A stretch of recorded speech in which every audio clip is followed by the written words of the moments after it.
Tôn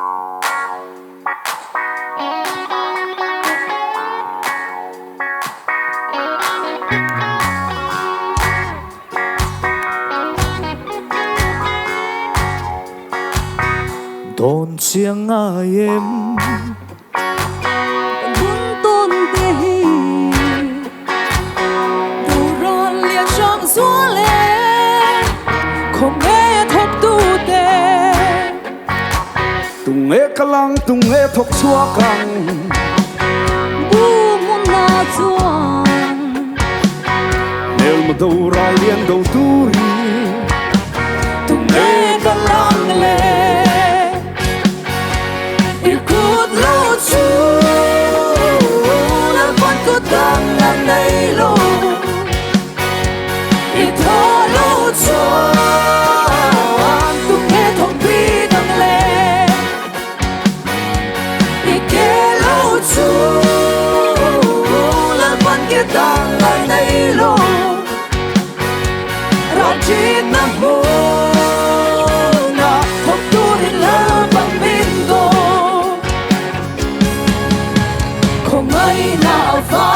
chân đâm phá thế thiên cha thì ở tan qua sẽ thế cần đi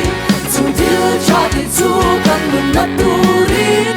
nặng lệ cây ở tan qua sẽ lô cả đi thì cút lâu chú lần quan cút đang làm đầy lô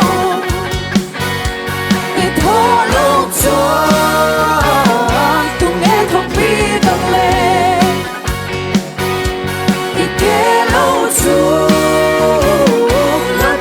tang na nei lo ra chi na mu na thok tu la ban min ko không mai na va na chân đông pha thế thiên cha thì tan qua sẽ thế cần đi chú thiếu cha thì chú cần đừng na tu đi nang lệ cây tan qua sẽ lo cả đi na na na na na na na na na na na na na na